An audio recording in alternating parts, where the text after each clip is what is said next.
আমাদের আমন্ত্রণে আমাদের স্টুডিওতে উপস্থিত রয়েছেন বাংলাদেশের বিশিষ্ট কবি, লেখিকা এবং আইনজীবী শিমুল পারভীন মহাশয়া, এবং সঙ্গে রয়েছেন রাজ্যের বিশিষ্ট সাংস্কৃতিক ব্যক্তিত্ব তথা সাংবাদিক অমিত ভৌমিক মহাশয়। আপনাদের দুজনকেই আমাদের সৃষ্টি ত্রিপুরা স্টুডিওতে স্বাগত জানাই। আপনাকে প্রথমেই যেটা বলবো, আগরতলা কি প্রথম আসা আপনার? এটা না, এটা প্রথম না, আমার এবার দ্বিতীয়বার আসা হলো। এই দিয়ে প্রথমবার আসাটা, প্রথমবার 2017 সালে এসেছিলাম, সেটা একটি বইয়ের প্রকাশনা উৎসব ছিল। আচ্ছা, স্রোত থেকে আমার একটি বই বের হলো, তামাদি হয়নি যে ভালোবাসা কাব্যগ্রন্থ, সেটির প্রকাশনা উৎসবে মানে আমাদের এই রাজ্যের যে স্রোত প্রকাশনা ওখান থেকে বেরিয়েছিল। আমাদের কাছে যতটুকু তথ্য রয়েছে যে প্রায় 40খানা বই আপনার রয়েছে নিজস্ব, 39খানা আপনার একক, এবং একটি বই যেটা রয়েছে সেটা স্রোত প্রকাশনার গোবিন্দধর মহাশয়ের সাথে রয়েছে। আমাদের যে প্রথমেই জিজ্ঞাসা যেটা আসে, একাধারে যেমন আপনি আইনজীবী, তেমনি বিশিষ্ট একজন কবি, লেখিকা এবং একজন সমাজসেবীও। এই যে এই গোটা বিষয়টার ব্যালেন্সটা কি করে করেন?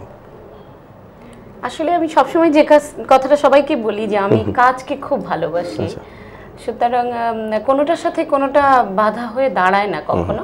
প্রত্যেকটা কাজের জন্য তো আলাদা একটা সময় আমার নির্ধারণ করা থাকে। আচ্ছা, আমার যেটি কর্মক্ষেত্রে যে কাজের সময় সেটি আমি একদম সেই সময়টা সেখানে, আর যখন লেখালেখির সময় সেটার জন্য একদম নির্দিষ্ট করা একটা সময় আছে। সমাজ সেবার জন্য আমার একটা নির্দিষ্ট সময় আছে, সেটা তো আর প্রতিদিনের নয়, সেটা আমরা কর্তব্যবোধেই করছি। হ্যাঁ, ওটা যেহেতু আমি রোটারি ক্লাবের মেম্বার, অনেক বছর ধরে আমি রোটারি করি 2005 থেকে, তো সমাজ সেবাটা একদম আমার এটা একটা মানে কাজের অংশ হয়ে দাঁড়িয়েছে। এটা অনেকটা। ম্যাডাম, আরেকটা জিনিস যেটা জানতে চাইবো যে এই সময়ে দাঁড়িয়ে বাংলাদেশের যে সাহিত্যে চর্চার যে গতি প্রকৃতিটা, এটা মানে কিভাবে দেখছেন, কিভাবে ব্যাখ্যা দেবেন এটা? আমি বলবো সাহিত্য আগের যে এটা ছিল, এখন তো জানেন আপনারাও যে ইন্টারনেটের কারণে হোক, সারা পৃথিবীটা এখন তো অনেক ছোট, প্রচারটা খুব ভালো হয়, প্রচারটা খুব ভালো হয়ে যায়। এখন একজন কবি বা লেখক একটু ভালো লিখলে তাড়াতাড়ি কিন্তু তার প্রচার হয়ে যায়। ইউটিউবের বদৌলতে হতে পারে, সেটা তার মঞ্চে পারফরমেন্স, এবং রেগুলার যে আমরা ফেসবুকে লিখছি, লেখা দিচ্ছি, সেটির জন্য কিন্তু অনেক আমাদের পাঠক তৈরি হচ্ছে। আমি বলবো এটা অবশ্যই একটা খুব ভালো দিক আমাদের জন্য, যারা আমরা নতুন লেখক তাদের। মানে এইভাবে যে ধরুন যে পুরনো লেখা বলুন বা পুরনো যে বিষয়গুলি রয়েছে সেগুলি এই সোশ্যাল মিডিয়ার মাধ্যমে আবার নতুন করে প্রজন্মের কাছে চলে আসছে। হ্যাঁ, এখন কিন্তু অনেকে আবার খুব লিখতে আগ্রহী হচ্ছেন, এবং অনেকে দেখবেন প্রতিদিনই কিছু না কিছু পোস্ট থাকে লেখার। ফেসবুক খুললেই তো আমরা অনেকের লেখা, এবং এগুলোতে এত ভালো ভালো কমেন্টস আছে, সেটি কিন্তু একজন লেখকের আমি বলবো খুব বড় একটা অনুপ্রেরণার উৎস। ঠিক তাই। অনেক সময় কিন্তু এমনি বই খুলে পড়া হয় না, কিন্তু ফেসবুকে পড়ে একটা লাইনকে নির্দিষ্ট করে যখন কেউ একটা কমেন্টস দেয়, ঠিক কথা, সেটি একজন নতুন লেখকের জন্য খুব বড় একটা প্রেরণার জায়গা। ঠিক কথা। অমিতবাবুর কাছেও জানতে চাইবো যে বর্তমানে সোশ্যাল মিডিয়ায় যে ম্যাডাম যেটা বললেন যে সাহিত্য চর্চাই বলুন, কবিতা চর্চা বলুন, বিভিন্ন বিষয়ে যে মানুষের যেই মতামত দেওয়ার যে সুযোগ সুবিধা বা স্বাধীনতাটা রয়েছে, মানে এই বিষয়টাকে আপনি কিভাবে দেখছেন? অশেষ ধন্যবাদ প্রথমেই সৃষ্টি ত্রিপুরাকে এবং আপনাকে আজকে এমন একটি সুন্দর দিনে এমন একটি আয়োজন করবার জন্য। আর যে প্রসঙ্গটি আপনি তুলছিলেন, শিমুল পারভীন আমার পাশে রয়েছেন, বাংলাদেশের অত্যন্ত বরেণ্য লেখিকা। খুব সুন্দর একটি বিষয় যে বাংলাদেশের সাহিত্যে চর্চার গতি প্রকৃতি এবং আজকের সোশ্যাল মিডিয়া। দেখুন, আমাদের সঙ্গে এনাদের একটি মানে কি বলবো, বুৎপত্তিগত পার্থক্য রয়েছে। আচ্ছা, বুৎপত্তিগত পার্থক্যটা এই কারণে বললাম, যখন কিছু পাবার জন্য আপনাকে সংগ্রাম করতে হয়, সেই সংগ্রামের প্রেরণা থেকে যখন লেখা সৃষ্টি হয় তার একটা আলাদা দিক রয়েছে। আর যখন আপনি সৃষ্টি সুখের নেশা কি বলবো, যখন এটা প্রকৃতি নিয়ে ভাবনা নিয়ে, নিজস্ব ভাবনা নিয়ে, খেয়াল নিয়ে লিখছেন, সেটার একটা দিক। কিন্তু বাংলাদেশের সাহিত্য চর্চা, সংস্কৃতি চর্চা, তার মূলে কিন্তু মুক্তিযুদ্ধের চেতনা। ঠিক। এবং আজকে যদি 52 21 না থাকতো, 21শে ফেব্রুয়ারি না থাকতো, শিমুলদি আছেন জানবেন যে 52 21শে ফেব্রুয়ারিকে নিয়ে যে পরিমাণ কবিতা প্রকাশিত হয়েছে, এবং সোশ্যাল মিডিয়ার কথা বলছেন, সোশ্যাল মিডিয়াতে হচ্ছে, নতুন প্রজন্মের মধ্যে 52কে জানবার আগ্রহ বাড়ছে, এবং মুক্তিযুদ্ধের প্রেক্ষিত, বঙ্গবন্ধু, এই বিষয়গুলো তাদেরকে কিন্তু সৃষ্টির একটি প্রেরণা যোগাচ্ছে। আর আমাদের এই জায়গায় কি দেখুন, ভারতবর্ষের প্রেক্ষাপটে যদি বলি, অবশ্যই আমাদের স্বাধীনতা সংগ্রাম রয়েছে, কিন্তু আমাদের অনেক বিশিষ্ট নেতারা রয়েছেন, তাদের জীবন দর্শন এটি সামগ্রিক আয়ন বলতে পারেন। কিন্তু বাংলাদেশে ভিন্নতা এই কারণে যে বাংলাদেশে একটি কেন্দ্রবিন্দুকে কেন্দ্র করে কিন্তু আপনি এমন একটি রাষ্ট্র পাবেন না যে রাষ্ট্রে একজন রাষ্ট্র নেতা আর রাষ্ট্র সমর্থক। আমাদের ভারতবর্ষে যদি আপনি রাষ্ট্র নেতার নাম বলতে বলেন, নেতাজি সুভাষ বসু, গান্ধীজি থেকে শুরু করে অনেক রাষ্ট্র নেতার নাম আমরা উচ্চারণ করি, কিন্তু বাংলাদেশে পার্টিকুলারলি বঙ্গবন্ধুকে কেন্দ্র করে যে পরিমাণ সাহিত্য চর্চা, সংস্কৃতি চর্চা এবং আজকে সোশ্যাল মিডিয়া আজকে মুক্তিযুদ্ধের ইতিহাসকে 89-এর পরবর্তী সময়ে বিকৃত করা হয়েছিল অনেকভাবে, আপনারা জানেন। কিন্তু আমরা পরবর্তী পর্যায়ে এই যে সোশ্যাল মিডিয়ায় কোনো একটি ভুল তথ্য, কোনো একটি কি বলবো বিকৃত করে তথ্য পরিবেশন করার সাথে সাথেই কিন্তু যারা সচেতন মানুষ রয়েছেন তারা কিন্তু সচেতনভাবে প্রতিক্রিয়া ব্যক্ত করছেন, তারা প্রতিবাদ জানাচ্ছেন। এটি হচ্ছে সোশ্যাল মিডিয়ার সবচেয়ে একটা বড় দিক। মানুষ খুব তাড়াতাড়ি মানুষের কাছে তথ্য চলে যাচ্ছে, তথ্য পৌঁছে যাচ্ছে। কিন্তু এর পজিটিভ দিকটা যেমন রয়েছে, এর কিন্তু একটা নেতিবাচক দিকও রয়েছে। নেতিবাচক দিকটা আমার মনে হয় সোশ্যাল মিডিয়াতে, এটা আপনারই কথা, আপনি এক সময় বলেছিলেন আমাকে যে সাহিত্য সংস্কৃতি চর্চা সকলের জন্য নয়, সবকিছু। কিন্তু যখন দেখা যাচ্ছে এটি একটা কমন সাবজেক্ট হয়ে যাচ্ছে, এর ফলে তার গুণগত উৎকর্ষ কিন্তু কমে যাচ্ছে। আগে একটা বই পার করতে 7 দিন বা 7 সপ্তাহ ধরে একটা কবিতা লেখা হতো, কাটাছেড়া করা হতো, সেটাকে পরিমার্জন করে তারপর হয়তো বইয়ের পাতায় প্রকাশ পেত। এখন মনে হলো চট করে লিখে নিলাম, কবিতাটা প্রকাশ করে দিলাম। দেখা যাচ্ছে কবিতার মধ্যে অন্তমিল ঠিক নেই, শব্দের মাত্রা ঠিক নেই, কিন্তু এগুলি এখন সাহিত্য হয়ে উঠছে। এই লঘু সাহিত্যের একটি দিক রয়েছে কিন্তু সোশ্যাল মিডিয়ার কারণে আমার মনে হয় এই দিকটা একটি নেতিবাচক প্রভাব অবশ্যই, এবং তার ইতিবাচক সর্বজন গ্রাহ্যতা তো রয়েছেই। ধন্যবাদ আপনাকে। আসছি আপনার কাছে, আমি আবার আপনার কাছে আসছি। সাহিত্য চর্চার যদি অনুপ্রেরণাটা কোথা থেকে শুরু হয়েছে একটু যদি বলেন আমাদের। ওইভাবে অনুপ্রেরণা আসলে পরিবার থেকে আসেনি, কারণ আমি বড় হয়েছি মফস্বল শহরে। তখন স্কুলে যে দেওয়াল পত্রিকায় স্কুলে লেখা দেওয়ার একটা ইচ্ছা থেকেই লেখালেখিটা শুরু। তখন ছড়া লিখেছিলাম একটা ফাগুন মাস নিয়ে, দেওয়াল পত্রিকায় যাবে 3তে বা 4-এ পড়ি এরকম সময়। এরকম ছিল লাইনগুলো, এসেছে আগুন রাঙানো ফাগুন, চারিদিকে ভুমরার গুনগুন, এরকম একটা দিয়ে শুরু হয়েছিল।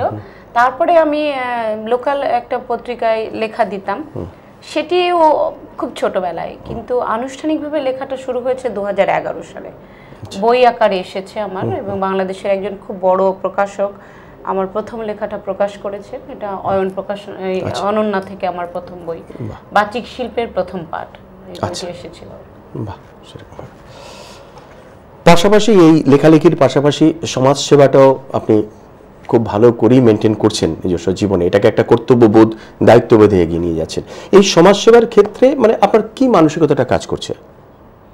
না, একজন মানুষ হিসেবে তো আরেকজনের মানুষের পাশে দাঁড়াতে হবে, এটা এই বোধ আমার ভিতরে। আর আমার পরিবারেরও একটা এরকম একটা শিক্ষা আমার ছোটবেলায় থেকে ছিল। আমার মাকে আমি সবসময় দেখেছি যে কারোর বিপদ হলে বা কারোর কোনো কিছুতে সাহায্য লাগলে আম্মা সবসময় এগিয়ে যেতেন। ওটা থেকে পারিবারিকভাবে একটা ভিতরে বোধ কাজ করতো।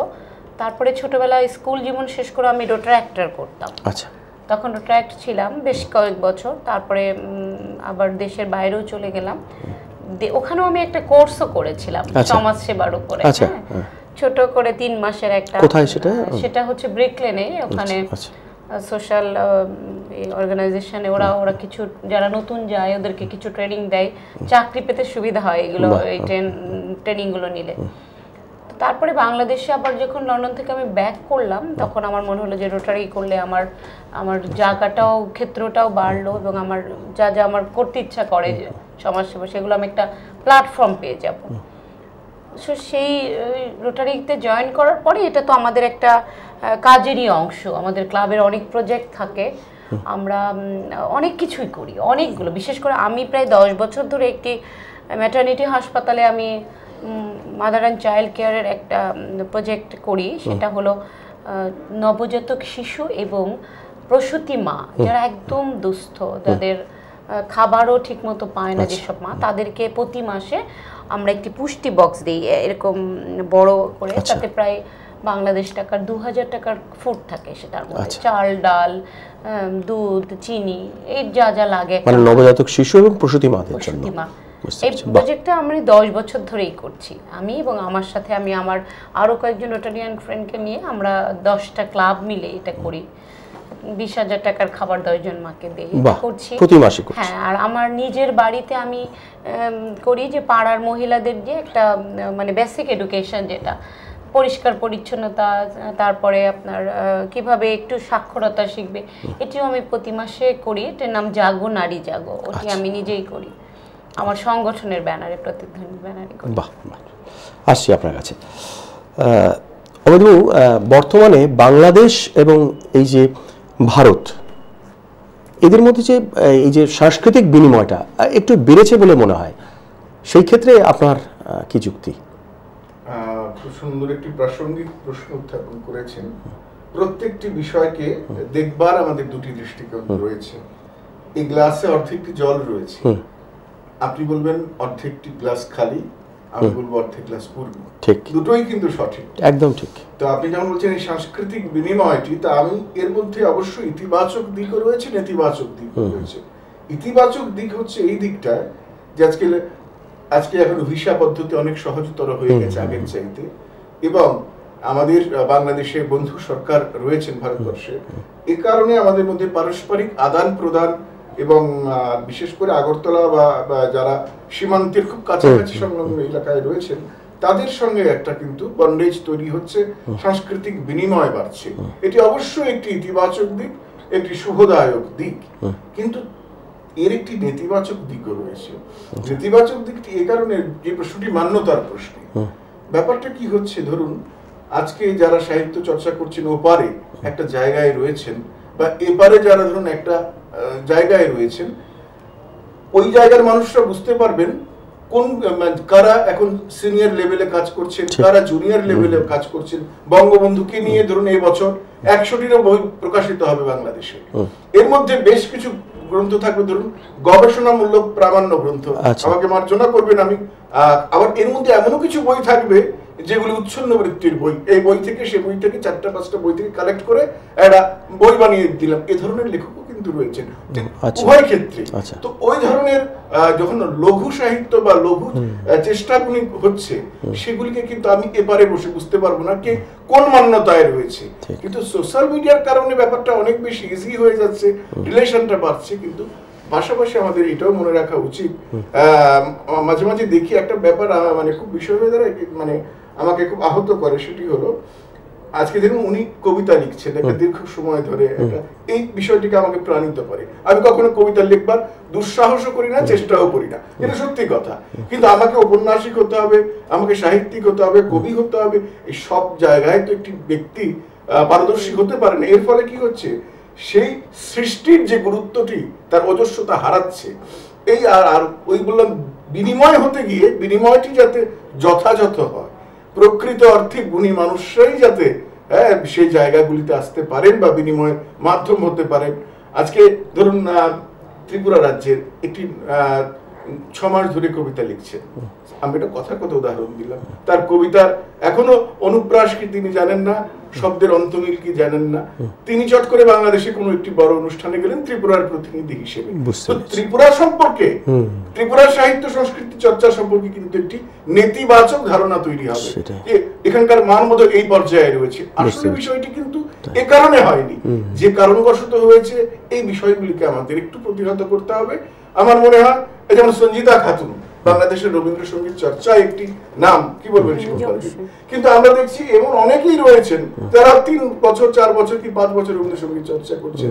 তারা এসে ধরুন ভারতবর্ষে বহু বড় বড় মঞ্চে মানে পরিচিতির সুবাদে আসছেন, কিন্তু যারা প্রকৃত অর্থে দীর্ঘ সময় ধরে এই জায়গাটি রয়েছেন, এরা কিন্তু নামেরও আশা করেন না, প্রচারেরও আশা করেন না। তাদের জায়গাটি কিন্তু আমাদের যারা রবীন্দ্রসঙ্গীত চর্চা করেন তারা সেভাবে পাচ্ছি না বা নিতে পারছি না। এই ব্যবধানটি কিন্তু দূর করতে হবে।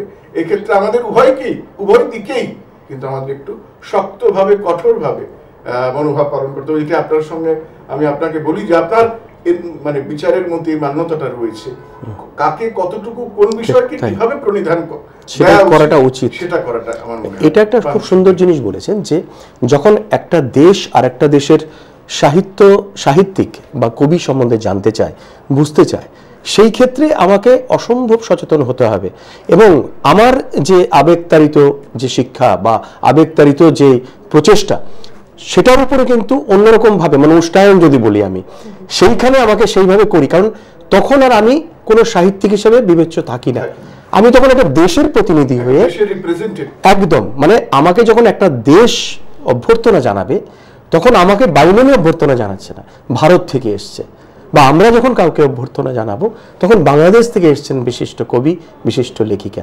এই দুটো বিষয়ে নিজেদের ভেতরে কিন্তু সেই বোধটা আমাকে গড়ে তুলতে অবশ্যই হবে। এটা খুব সুন্দর কথা বলেছেন। আমরা অনেকক্ষণ ধরে কথা বলছি, কিন্তু এটা আমার ইচ্ছে যে আপনার একটা কবিতা শুনবো আমাদের সৃষ্টি ত্রিপুরা দর্শকদের জন্য, আপনার পছন্দের। আমি যেহেতু বঙ্গবন্ধুর জন্মশতবার্ষিকী উদযাপন অনুষ্ঠান উপলক্ষে আগরতলাতে এসেছি, তো আমার মনে হয় সেই বিষয়ে একটি কবিতা। নিশ্চয়। কবিতার শিরোনাম লাল সবুজের খামে। এটি একটি ছড়া, আমার এই শিরোনামে একটি বই গত বছর বের হয়েছিল। আপনার লেখা কবিতা? হ্যাঁ, আমার নিজের। বার্তা এলো, বার্তা এলো,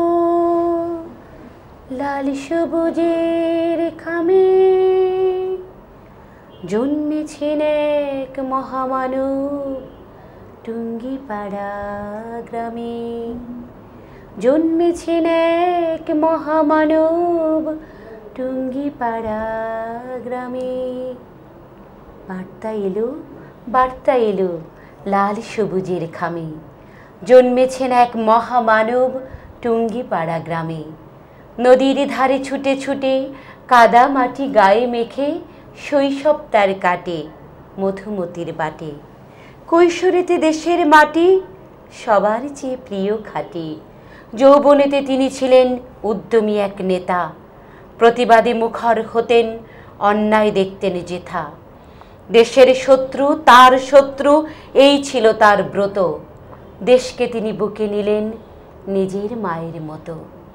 ৭ই মার্চে রেসকোর্সে দিলেন তিনি ভাষণ, বাঙালি জাতির বুকের মধ্যে করে নিলেন আসন। তিনি আমাদের বঙ্গবন্ধু, তিনি জাতির পিতা, ও বাংলার সর্বত্র ছিল যে তার মিতা। গর্জে ওঠে বীর বাঙালি তার আহ্বানে, ৯ মাসের দীক্ষা নিল সবাই মনে প্রাণে। ৯ মাসের যুদ্ধ শেষে স্বাধীন বাংলাদেশ মানচিত্রে শোভা পেল লাল সবুজের বেশ। তারপরে লেখা হলো নতুন ইতিহাস, ঘাতকরা তুল্য ফানা জাতির সর্বনাশ।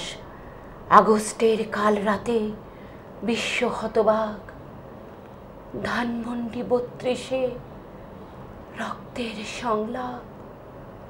৭৫-এর ঘাতক দালাল তোদের তো নেই ক্ষমা, বাঙালি জাতির বুকের মাঝে ঘৃণার পাহাড় জমা। বঙ্গবন্ধু নেই তুমি আজ সোনার বাংলায়, তবু তুমি মিশে আছো সমস্ত চেতনায়। কথা দিলাম থাকবে তুমি সকল চেতনার মূলে, তোমার বাংলা তোমার রবে যাবে না তোমায় ভুলে। তোমার বাংলা তোমার রবে যাবে না তোমায় ভুলে। বাহ বাহ, খুব সুন্দর ভাবনা, খুব ভালো লাগলো। মূলত মানে আপনি আপনার লেখা এবং কবিতায় মানে কোন ভাবনাকে বেশি স্থান দেন, কোন বিষয়টাকে ধরে আপনি সমসাময়িক বিষয়গুলো আসে? দেশ তো থাকেই, দেশ তো আমাদের সবার আগে, দেশ, প্রকৃতি, প্রেম, আর কিছু আমার পৌরাণিক ব্যাপারও আছে আমার লেখার ভিতরে। যখন আমি কোনো বই পড়ি ওই একটা ভাবনা থেকে একটা প্লট তৈরি হয়। দাদাও জানেন, যারা লেখালেখির সাথে জড়িত লেখকদের মাথায় একটা লাইনকে কেন্দ্র করে, যেমন আমার যে বইটি স্রোত থেকে এসেছিল, তামাদি শব্দটি আমাদের একটি আইনের একটি কথা, ওইটা থেকে আমার মাথায় ঘুরঘুর করলো, তামাদি হয়নি যে ভালোবাসা, সেটি শিরোনামেই আমার একটি বই।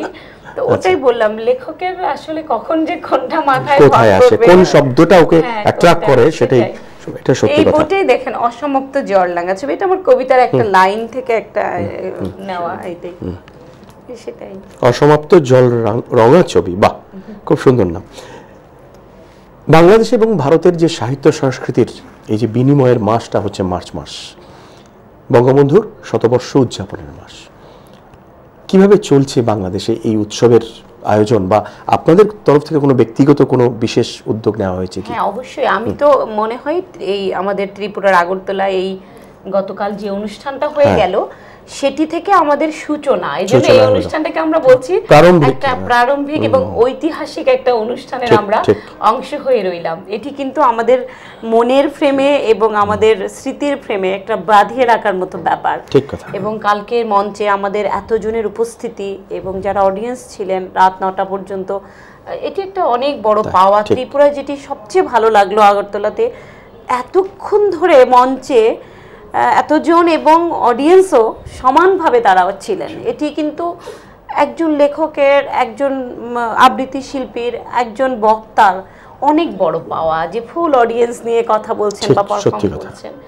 তো আমরাও বাংলাদেশে তো প্রস্তুতি শুরু হয়ে গেছে। আগামী বছর হবে জন্ম শতবার্ষিকী বঙ্গবন্ধু শেখ মুজিবুর রহমানের। আমরা সবাই মিলেই কাজ করছি, সরকার থেকে শুরু করে আমাদের যারা ছোট ছোট সংগঠন, আমার নিজের সংগঠন, আমাদেরও প্রস্তুতি এখন থেকেই শুরু হয়ে গেছে। এবং আগামী বছর ব্যাপী নানান অনুষ্ঠান হবে সরকারি বেসরকারিভাবে, এবং সংগঠন থেকে বিভিন্নভাবে আয়োজন হবে, এবং আমাদের এখানেও তো হয়েও গেল। অরুণবাবু, আপনার কাছে আসবো। 1000 বছরের শ্রেষ্ঠ বাঙালি জাতির পিতা বঙ্গবন্ধু শেখ মুজিবুর রহমান, আমরা তার জন্মশতবর্ষের তার একদম দুয়ারে দাঁড়িয়ে রয়েছি।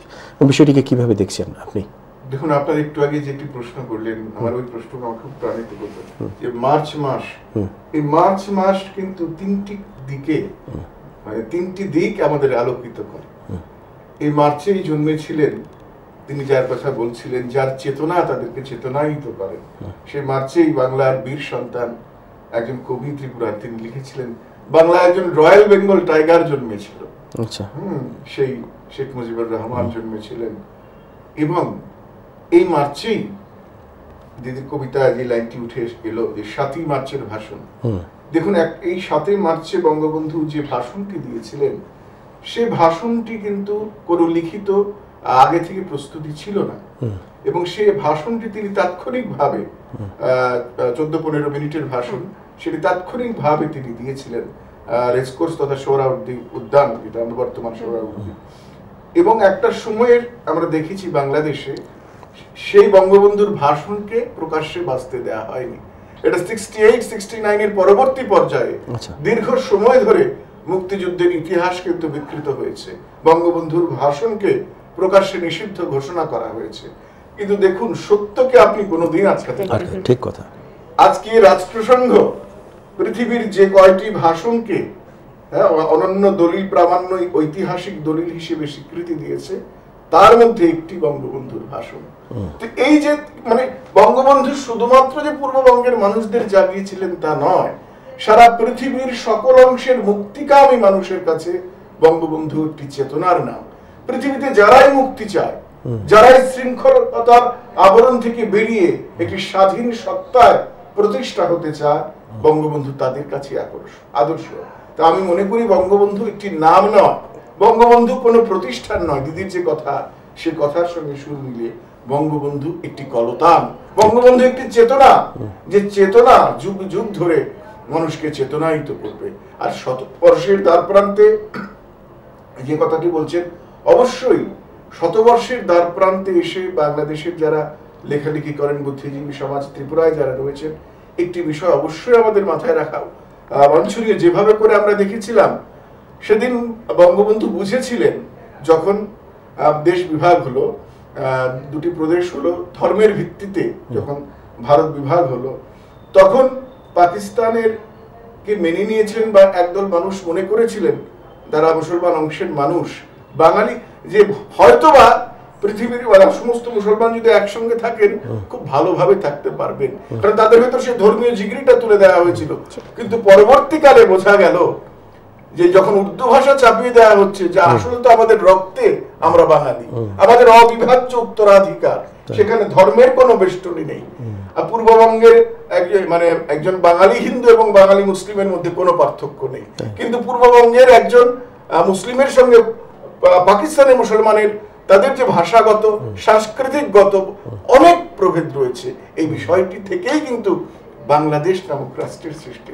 বঙ্গবন্ধু সেটা বুঝেছিলেন যে এই পশ্চিম পাকিস্তান আর পূর্ব পাকিস্তানের যে দূরত্ব, তাদের যে অনৈক্য ভাষাগত সংস্কৃতিগত এই বিষয়গুলি কিন্তু তিনি ফিল করেছিলেন বলেই আজকে এই 9 মাসব্যাপী যুদ্ধ হয়েছিল।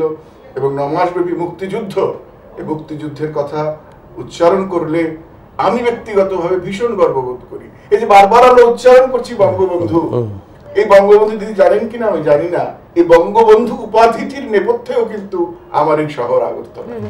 কারণ বঙ্গবন্ধুর বিরুদ্ধে যে আগরতলা ষড়যন্ত্র মামলা করা হয়েছিল, পাকিস্তানি বর্বর বাহিনী তারা সন্দেহ করেছিলেন তিনি দেশকে মুক্ত করবার জন্য আগরতলায় এসেছেন। আগরতলায় তিনি সরকার নামে আপনারা জানেন এটি মুক্তিযুদ্ধের সঙ্গে সম্পৃক্ত আগরতলা ষড়যন্ত্র মামলা। কিন্তু পরবর্তীকালে প্রমাণ করতে পারেননি পাকিস্তানি সরকার, কিন্তু বঙ্গবন্ধু এসেছিলেন সেটি সত্যি। সেটা আমাদের এই প্রসঙ্গে একটি নাম আমি উচ্চারণ করতে চাই, আমাদের প্রয়াত মুখ্যমন্ত্রী, তৎকালীন সময়ের মুখ্যমন্ত্রী শচীন্দ্রলাল সিংহের কথা। তিনি শচীন্দ্রলাল সিংহের বাসভবনে ছিলেন। খোয়াই থেকে জিপ দিয়ে বঙ্গবন্ধু 10 জন সঙ্গীকে নিয়ে আসা হয়েছিল, সেই আমাদের শচীন্দ্রলাল সিংহের বাসভবনে সেখানে ছিলেন। এবং এই বিষয়টি কিন্তু পাকিস্তান সরকার জানতেও পারেনি, খুব সিক্রেসি মেনটেন করা হয়েছিল। কিন্তু পরবর্তীকালে যে বিষয়টা বলছিলাম, যে যখন আগরতলা ষড়যন্ত্র মামলায় কোনো প্রমাণ করতে পারেননি, পরের দিনই যেদিন মুক্ত হলেন তিনি জেল থেকে, পরের দিনই সেই বিশাল বর্ণাঢ্য সভা তাকে বঙ্গবন্ধু উপাধি ভূষিত করা হয়েছিল। মানে আগরতলা ষড়যন্ত্র মামলায় বেকসুর মুক্তি পাওয়ার পরেই কিন্তু তার শিরোপায় বঙ্গবন্ধু নামটি লেগেছে। তো সেই দিকে যখন আগরতলা শব্দটি উচ্চারণ করি আমি শিহরিত হই যে আমি এমন একটি রাজ্যে থাকি, এমন একটি জায়গায় থাকি যে জায়গাটি মুক্তিযুদ্ধের সঙ্গে সম্পৃক্ত, মুক্তিযুদ্ধের চেতনার সঙ্গে সম্পৃক্ত। এবং দিদি না সকলেই আপনারা জানেন এই মুক্তিযুদ্ধে আগরতলাবাসী তথা ত্রিপুরাবাসীর যে কি অবদান। প্রত্যেকটি গ্রামে, প্রত্যেকটি বাড়িতে আমাদের ছিল প্রায় 15 লক্ষ মানুষ, শরণার্থী 16 লক্ষ। ঠিক তাই। তা আমার অগ্রজরা, আমাদের পূর্বসূরীরা তাদের বাড়িতে, তাদের ঘরে তাদের জায়গা করে দিয়েছেন। একটি ঘটনা শুনছিলাম বিকশ চৌধুরীর বিশিষ্ট গবেষক তার কাছ থেকে, যে একজন বাড়িতে, একজন হিন্দু রমণী বাড়িতে লক্ষ্মী পুজো করছেন, কিন্তু সেই শরণার্থীদের মধ্যে একজন মহিলা ছিলেন, তিনি প্রসব করবেন, সন্তান প্রসব করবেন। কি করবেন এই সময়? কি ধর্মের দোহাই দিয়ে তাকে বাড়ি থেকে ফেলে দেবেন? একদিকে লক্ষ্মী পুজো করছেন, বাড়িতে তার ঘরে সেই অন্য ধর্মের একজন মানুষ তিনি সন্তান প্রসব করছেন। সেই সন্তানকে কোলে নিয়ে প্রসব করেই মারা গেলেন, সেই রমণী মারা গেলেন, সেই মুসলিম রমণী মারা গেলেন। সেই বাচ্চাটি লালিত হলো হিন্দু মায়ের স্তনে। তো কোথায় বলছেন ধর্মের নামে জিগির কোথায়, ধর্মের প্রতিবন্ধকতা কোথায়? এইভাবে করেছিলেন বলেই আমার অগ্রজরা, আমাদের পূর্বসূরীরা, আপনার পাশেই দৈনিক সংবাদ ভবন, এই সৃষ্টির পাশেই, এই নামটি উচ্চারণ না করলে সত্যের অপলাপ হবে, প্রয়াত ভূপেন্দ্রচন্দ্র ভৌমিক। তখন ভূপেন্দ্র দত্ত ভৌমিক আমি সব বিকশদার কাছ থেকেই শোনা, এবং আরো কয়েকটি নাম বলি, বিশ্বদেব ভট্টাচার্য, তখন ছিলেন বিপুল কান্তি মজুমদার, তারপরে ছিলেন আপনার মিহির দেব, বিকশ চৌধুরী, এনারা ছিলেন দৈনিক সংবাদের টিমে। তখন ভূপেন মোহন বলেছিলেন প্রত্যেক সাংবাদিককে রণাঙ্গনে যেতে। আর ত্রিপুরা ছিল মানে সমগ্র যুদ্ধের যে বিশ্ব সংবাদের হেডকোয়ার্টার। বিভিন্ন দেশ থেকে মুক্তিযুদ্ধের খবর সংগ্রহ করবার জন্য এই দৈনিক সংবাদের একটা অফিস ঘর করা হয়েছে, সেখানে সবাই জড়ো হয়েছেন। ছাড়া মানে এই মুক্তিযুদ্ধের খবরাখবর কি হবে, হ্যাঁ, সেটাকে তাদেরকে ব্রিফিং করতেন বিকশ চৌধুরী। এবং কি মজার কথা হলেন, দেখুন একজন সম্পাদক সত্তা ত্যাগ করেও তিনি বললেন, যে সময়ে আমার আত্মীয়রা পুড়ে যাচ্ছে, আত্মীয়দের খাবার নেই, অস্ত্র নেই, এখন আর কোন এক্সক্লুসিভ স্টোরি হতে পারে না। নিজের মুখে বলছেন যে 9 মাসব্যাপী সংগ্রামে শুধুমাত্র একটি মাত্র এক্সক্লুসিভ স্টোরি হবে, সেটি হবে এই মুক্তিযুদ্ধের কথা। এছাড়া অন্য কোনো এই খবরকেই 9 মাস ধরে প্রাধান্য দেওয়া হয়েছে। রাজ্যের খবর, অন্যান্য খবর থাকার পরেও এই খবরটিই ছিল সবচাইতে প্রণিধানযোগ্য বিষয়। তো এই যে গর্বগুণ আমাদের করবার আজকে বঙ্গবন্ধু এসেছেন, ত্রিপুরায় এসেছেন, শচীন্দ্রলাল সিং এর সঙ্গে দেখা করেছেন এবং ভারত সরকারের সাহায্য চেয়েছেন। ইন্দিরা গান্ধী আমাদের তৎকালীন প্রধানমন্ত্রী, ত্রিগুণা সেন মন্ত্রীকে তিনি পাঠিয়েছেন, আগরতলায় পাঠিয়েছেন দেখবার জন্য শরণার্থীরা কি পরিমাণে আছে। এবং প্রত্যেকটি ত্রিপুরা রাজ্যের বিভিন্ন সেক্টরে সেনা প্রশিক্ষণ শুরু হয়েছে, কিভাবে তাদের প্রশিক্ষিত করে তোলা যায়।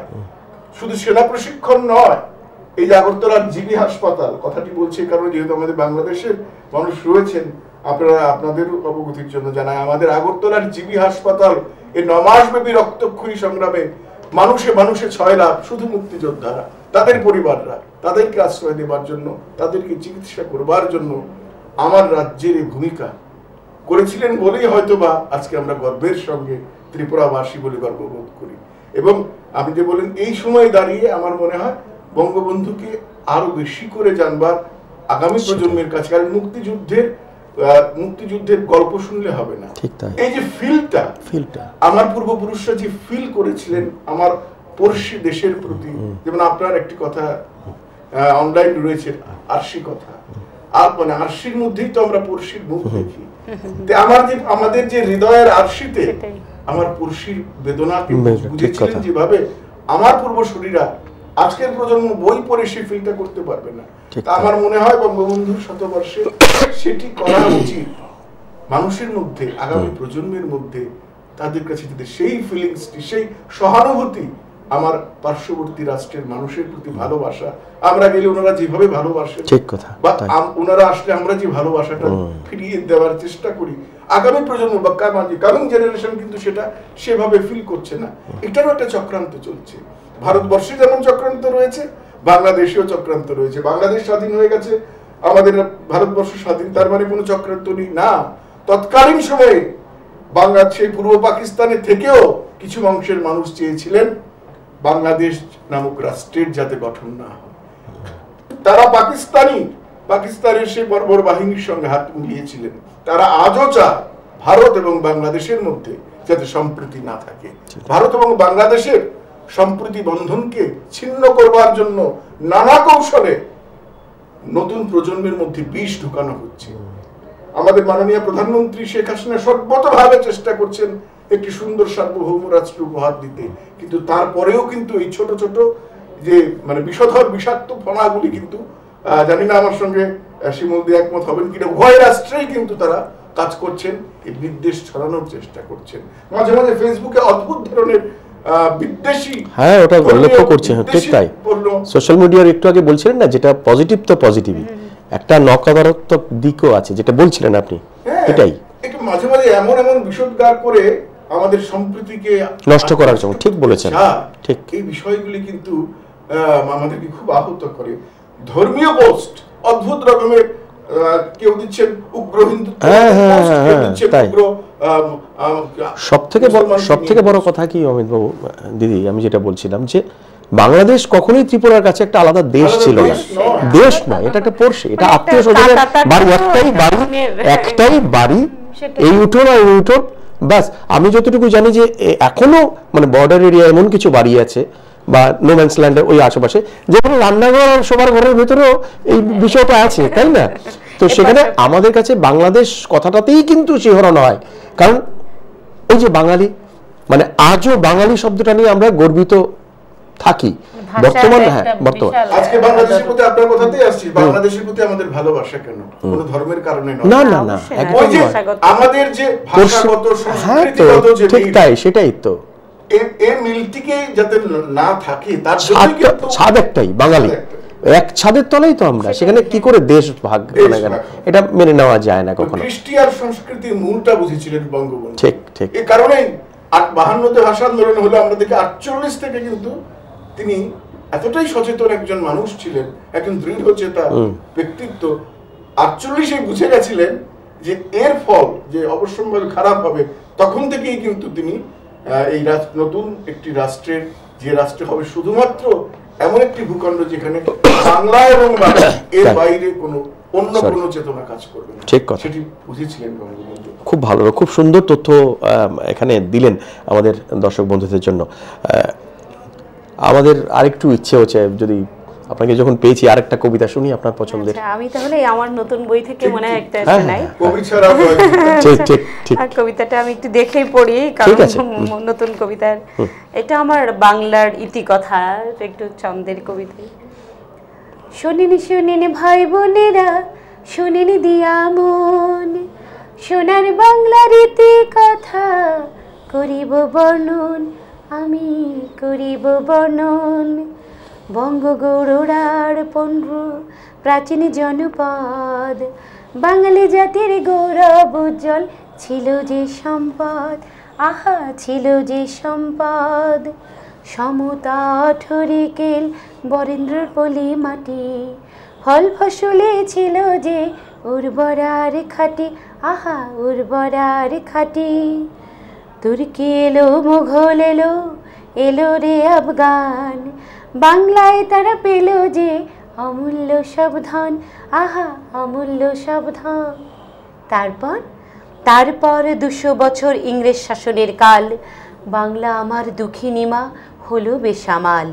পলাশির প্রান্তরে স্বাধীনতার সূর্য, দূর আকাশের অন্ধকারে হলো যে ত্যায্য।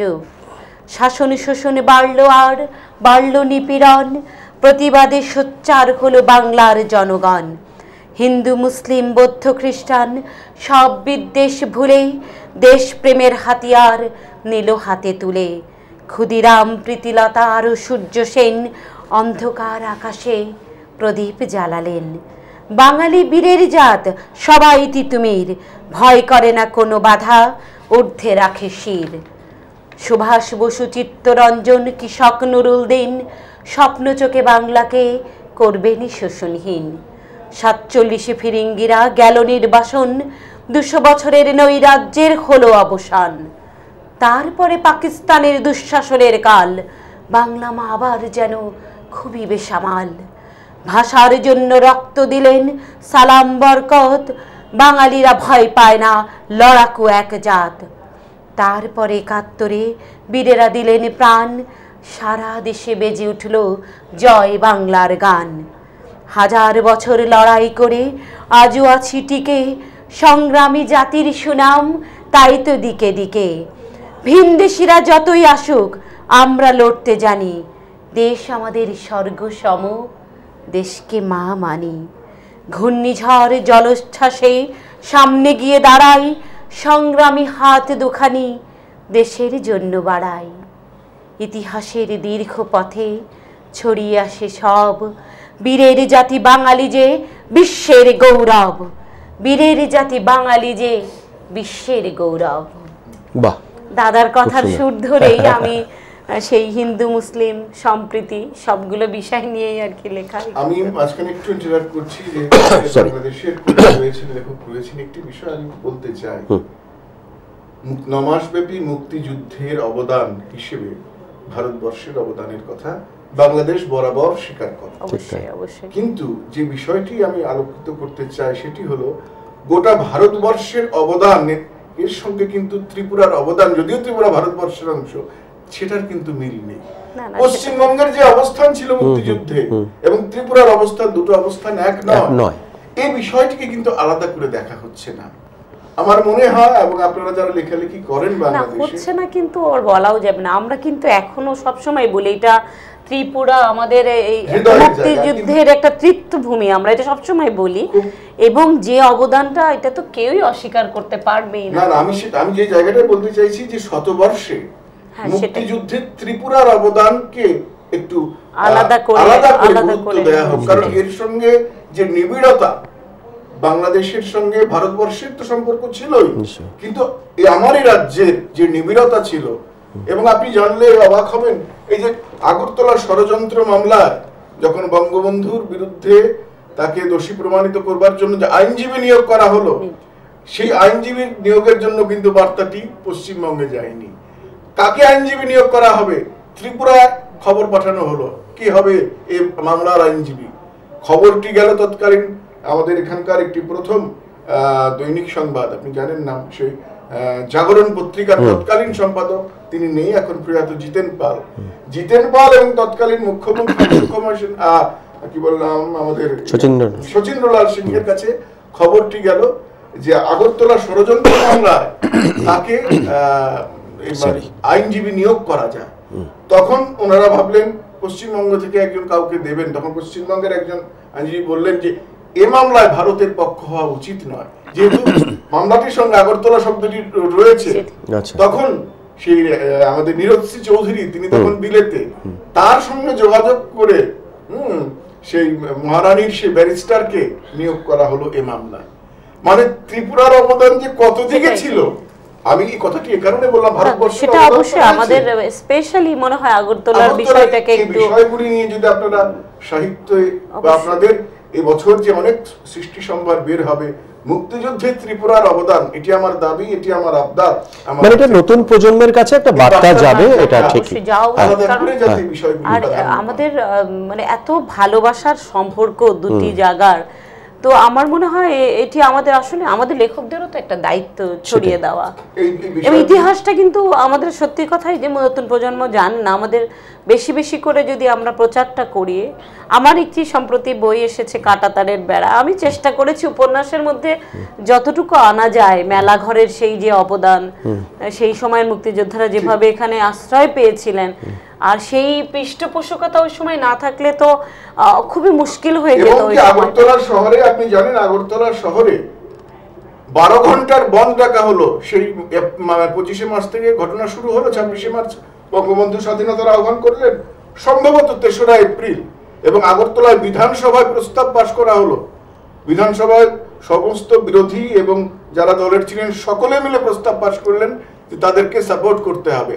আগরতলার পোস্ট অফিস চৌমনি থেকে তৎকালীন সময়ের যারা বুদ্ধিজীবী, শিল্পী, সাহিত্যিক সকলে মিছিল করলেন। এটি 71-এর কথা বলছি, বিকজ তার কাছ থেকে সব আমার জানা যে সেই সারা রাজ্য জুড়ে মিছিল করেছে যে আমাদের এর প্রতিবাদে মিছিল, মানে আমাদের পাকিস্তানি স্বৈরাচারী শাসকের বিরুদ্ধে ত্রিপুরাবাসী সেদিন গর্জন করেছে।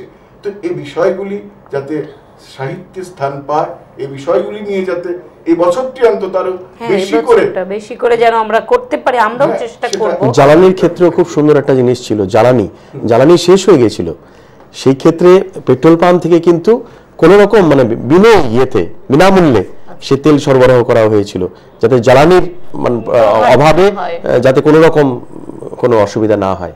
এবং আরো জানলে মানে প্রাণিত হয়ে আমরা তৎকালীন সময় যে রেশন কার্ড আমাদের ছিল, সেই রেশন কার্ডে ব্যক্তি বাড়িয়ে দেওয়া হয়েছিল যাতে ওই খাতটি শরণার্থীদের জন্য দেওয়া যেতে পারে। সিনেমার যে টিকিট ছিল আমাদের আগরতলা শহরে, যে মানে যে সিনেমা হলগুলি ছিল, সিনেমার টিকিটে পয়সা 10 পয়সা না কত পয়সা বাড়িয়ে দেওয়া হয়েছিল টিকিটে, সেটাই যাতে করে কোনো রকম তাদের ত্রাণ তহবিলে যাবে।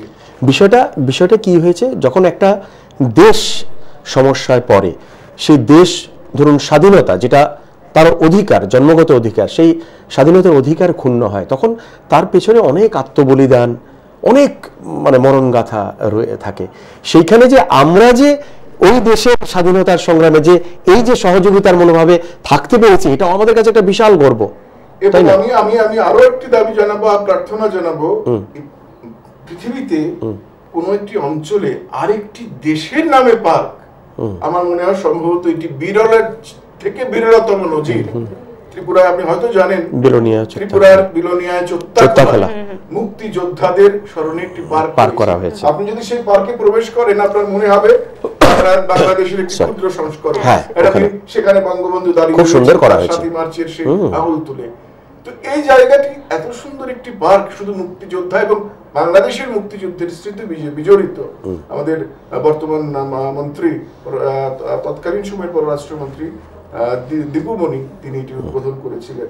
তো এই বিষয়গুলি যাতে তাদের আরো বেশি বাইলেটারাল এক্সচেঞ্জটা বাড়বে, ওখানকার সাহিত্য সংস্কৃতি অঙ্গনের মানুষরা, নতুন প্রজন্মরা আরো বেশি করে, এটা একটা কথা যে নতুন প্রজন্মকে আসলে আমাদের এই মেসেজগুলো দেওয়ার একান্ত সময়ও এসে গেছে। বঙ্গবন্ধুর জন্মশতবার্ষিকীকে উপলক্ষ করে আমরা নতুন প্রজন্মকে আরো বেশি করে ছড়িয়ে দিতেও চাই। মানে এবং সেটিও আমাদের গর্ব। আগরতলা যে আমাদের দূরের কোনো জায়গা না, আমাদের হৃদয়ের জায়গা। জায়গা হতে পারে, বাংলাদেশ আগরতলা না জায়গা নয়, হতে পারে, কিন্তু মনের দিক দিয়ে আমাদের মনের মানে একই জিনিস। প্রথম জায়গায় দেখবেন না, সংগ্রামের পর ভারতবর্ষের মিত্রবাহিনী পাঠিয়েছিলেন মুক্তিযুদ্ধে, কিন্তু একটি রাষ্ট্র বাংলাদেশ যেদিন স্বাধীন সার্বভৌম রাষ্ট্রে পরিণত হলো, তার ঠিক 3 মাসের মাথায় আমাদের তৎকালীন মাননীয় প্রধানমন্ত্রী ইন্দিরা গান্ধী সেই মিত্রবাহিনী প্রত্যাহার করে নিলেন।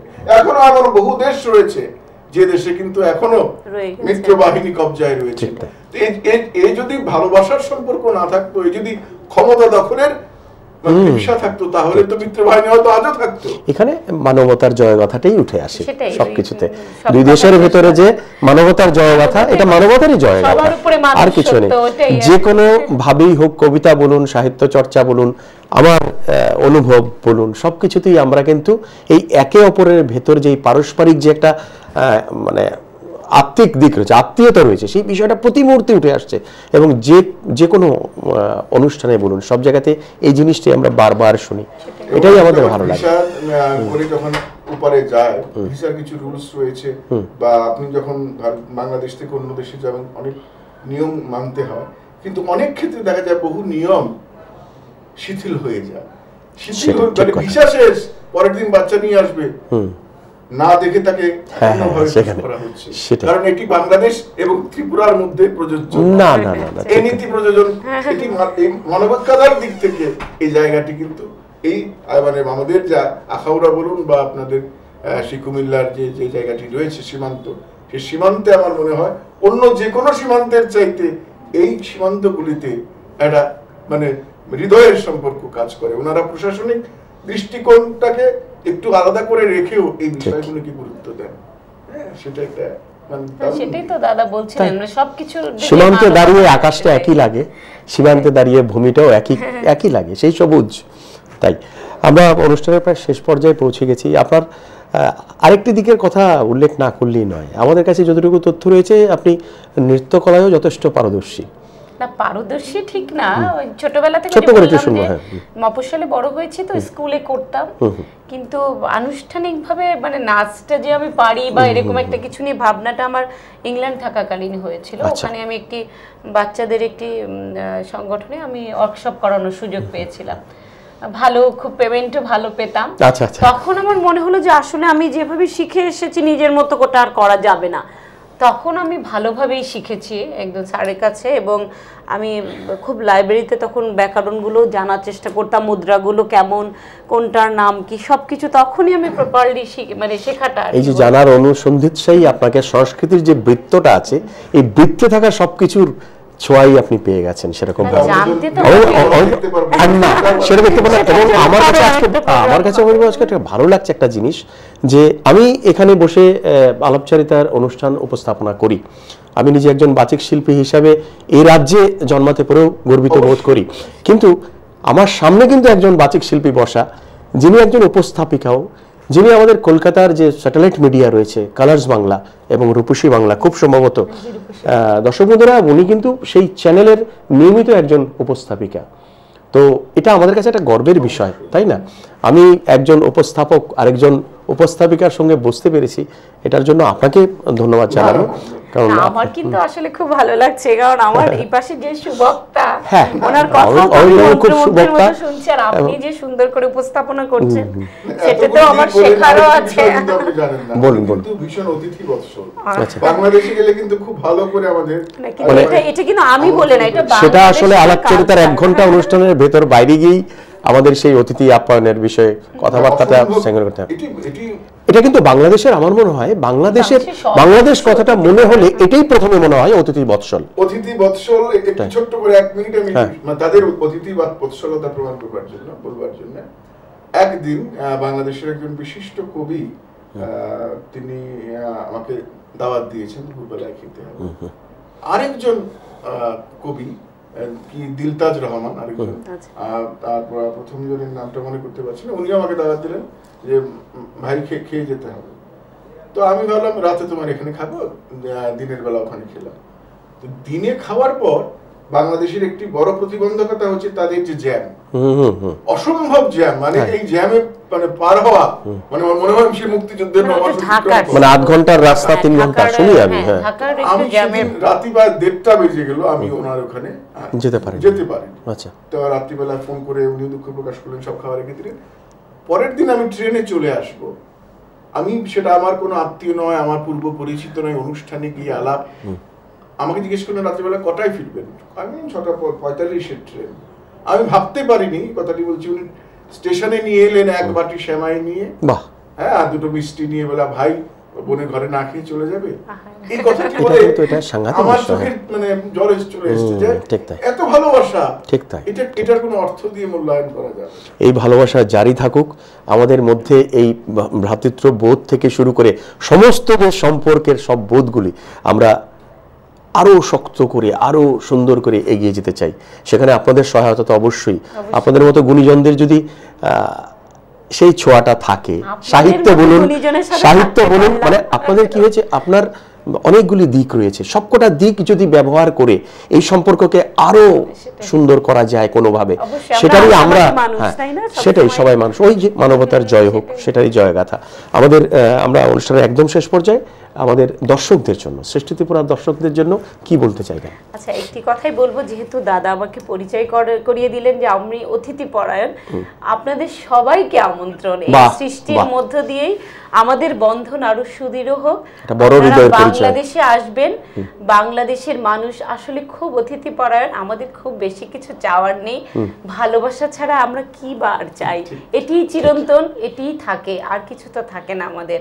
তো আমাদের দুই যে আগরতলা এবং ঢাকা, বাংলাদেশেরও সকলের বন্ধন আরো সুদৃঢ় হোক, ভালোবাসা আমাদের আরো বৃদ্ধি পাক। আমরা লেখার দিক দিয়ে আগরতলাকে আমাদের পরবর্তী জেনারেশনের কাছে সেই যে সত্যিকারের ইতিহাসটা তুলে ধরতে যেন পারি। আজকে এই প্রতিজ্ঞা এই সৃষ্টির মধ্য দিয়ে আমি নিলাম, এবং আমি চাই দাদা আমার পাশে থাকবেন, এই দাদা আমার পাশে থাকবেন। আমি যখনই চাইবো তারা যেন আমার ডাকেও বাংলাদেশে চলে আসেন আমার আতিথেয়তা নিতে, এবং সকলে ভালো থাকবেন। শুভকামনা সকলের জন্য। আপনাদেরকে এই বহুমূল্য সময় দেওয়ার জন্য আমাদের সৃষ্টি ত্রিপুরাকে, আপনাদের দুজনকেই অসংখ্য ধন্যবাদ। আর আজকের এই স্টুডিও থেকে একটাই আওয়াজ উঠুক, এই সুসম্পর্কের ভিতে আমরা সবাই একাত্মবোধে লড়ব সবকিছুতে। এই সম্পর্কের সবথেকে বড় শক্তি আমাদের একাত্মবোধ। দর্শক বন্ধুরা, আমরা এতক্ষণ ছিলাম সৃষ্টি আলাপন অনুষ্ঠানে। সৃষ্টি আলাপন অনুষ্ঠানে ছিলেন বাংলাদেশের বিশিষ্ট লেখিকা, কবি তথা আইনজীবী শিমুল পারভিন মহাশয়া, এবং ছিলেন আমাদের রাজ্যের সাংস্কৃতিক ব্যক্তিত্ব তথা বিশিষ্ট সাংবাদিক অমিত ভৌমিক। আমাদের সৃষ্টি আলাপন অনুষ্ঠানে আগামী দিনে এই ধরনের নানা বিষয়ের উপরে আলাপচারিতা অনুষ্ঠান থাকবে। তার জন্য আপনাদের শুধু চোখ রাখতে হবে শুধুমাত্র সৃষ্টি ত্রিপুরার পর্দায়। নমস্কার।